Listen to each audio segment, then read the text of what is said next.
Muy buenas noches, buenos días o buenas tardes, querida profesora. En esta ocasión tengo el placer de presentar el caso de una enfermedad profesional que se dio hace un par de años, más que sin embargo, no fue hasta el 3 de octubre del 2018 que se dio un fallo para esta orden.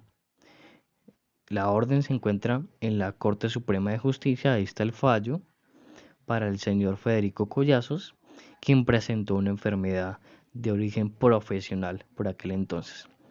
Sin más preámbulos, vamos a ver cómo fue que se originó esta enfermedad.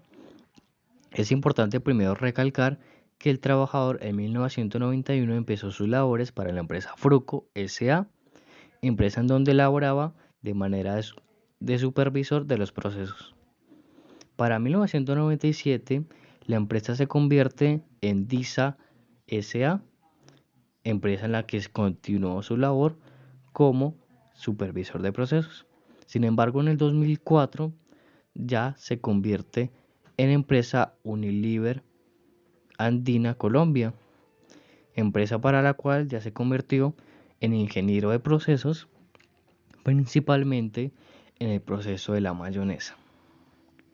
Así pues, entendemos que el trabajador estuvo expuesto y era encargado del todo el proceso industrial de la mayonesa y otros productos que generaba esta empresa. Es importante resaltar esto, puesto que el trabajador estaba expuesto de manera cotidiana a ciertos productos químicos como la soda cáustica, el nitrato de sodio, también a ciertas partículas de la fécula de maíz, entre otros productos de limpieza, porque su oficina quedaba cerca al área donde limpiaban todos esos productos y todas estas herramientas con las que se elaboraba y se generaba el dicho proceso. Aquí entramos a un punto importante de todo esto. ¿Cómo se generó esa enfermedad? Muy bien, ya sabemos que era supervisor y luego ingeniero de esos procesos. Estaba directamente expuesto al peligro. No hubo unos controles por parte de la empresa con respecto a, por ejemplo, su oficina, puesto que estaba cerca al peligro. Los horarios eran muy extensos, trabajaba incluso horas extras, fines de semana. Su exposición fue realmente muy alta. Aparte de eso, hay evidencias donde solo se le entregaba un tapabocas de tela para la labor. Pues esto en el fallo se demostró que no era suficiente como para evitar el riesgo, que era necesaria una máscara de gases 3M o la susodicha para la labor, pero en contra de esto pues solo encontramos que se le entregaba una mascarilla de tela, simplemente estaba en horas extensas, estaba cerca hacia también su oficina, o sea, nunca hubo una provisión de esto. Aparte de eso, también el trabajador no estaba muy consciente del riesgo al que se encontraba, puesto que un día por correo electrónico se le envió a manera de sugerencia que se alejara de la labor porque era peligroso para él.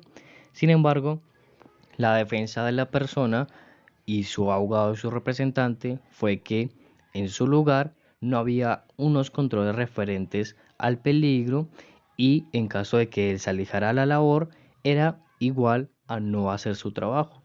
Por lo tanto, pudieron haberlo despedido por no realizar sus tareas. Era algo demasiado paradójico y controversial no hacer su labor cuando le están diciendo que se aleje de su labor. Entonces, respecto a esto, entra el tema más importante ahora sí, que son las resoluciones. ¿Qué son? Para empezar, en el año 2000, el trabajador se realiza una espirometría en donde encuentra que su función pulmonar y respiratoria ha disminuido considerablemente los últimos años. Por lo tanto, la ARP, la Administradora de Riesgos Profesionales en aquel entonces, determinan que tiene una asma bronquial de origen profesional, causada por todas estas sustancias mencionadas ya anteriormente, que es importante resaltar que en la mayoría de fichas técnicas de esas sustancias está que son irritantes y nocivas tanto para el sistema digestivo como respiratorio, así como pueden ocasionar ciertas dermatitis y alergias. Entonces, continuando con esto, el el trabajador en aquel entonces le indica a la empresa que tiene una déficit respiratoria, que tiene una enfermedad de origen profesional. Sin embargo, la empresa hace caso omiso a esto y continúa las labores de manera normal. Para el año 2003 le diagnostican entonces ya no asma bronquial, sino una bronquitis profesional, por lo que la empresa se ve obligada para el 2004-2005 readaptar esas funciones del cargo y adaptar su oficina. Sin embargo, a pesar de todo esto, el trabajador termina siendo despedido tiempo después. Y aquí vamos a la parte final del video, a los resultados. ¿Qué fue lo que pasó al final? Bien, el trabajador denunció a la empresa bajo el Código Sustantivo del Trabajo 216, que indica que el accidente de enfermedad que se demuestra que la empresa o el empleador tuvo una culpa, este debe indemnizarlo. Ante esto, él demostró las pruebas desde que entró sano a la empresa, la espirometría, los elementos de protección, dónde se encontraba, su exposición, etc. Sin embargo, la empresa también se defendió, obviamente, demostró que se le habían hecho exámenes, demostró que se le habían entregado tapabocas y demostró que se le había informado acerca del riesgo con ese correo electrónico donde le decían que se alejara porque era un poco riesgoso. Ante todo esto hubo pues muchísimos años de debate en la que se decía que la empresa no estaba completamente culpable, no había suficientes pruebas y el trabajador por su parte evidentemente disgustado porque tenía una enfermedad y no se le había indemnizado. A todo esto finalmente la corte consideró que no habían suficientes pruebas que demostraran que la empresa fuera culpable.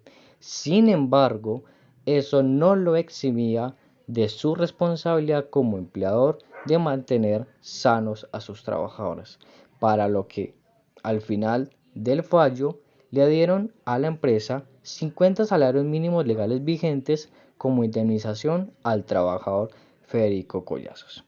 Esta empresa se ha estado envuelta en varios aspectos de enfermedades de trabajadores, incluso de derechos, como por ejemplo por allá hace unos años con esos dichosos derechos a la Federación Colombiana de Fútbol. Es una empresa que se ha visto envuelta en varios líos, sin embargo logran zafarse de ciertos encuentros con la corte. Para concluir, podemos encontrar lo importante que es tener siempre registrado todo lo que se hace desde la seguridad hacia los trabajadores, ya que esto nos puede salvar en algún momento de alguna millonaria multa o sanción. Ahora sí, les dejo a su criterio qué habrían hecho ustedes en este caso, cuál creen que habría sido la elección correcta por parte de la corte, creen que fue una decisión justa, injusta.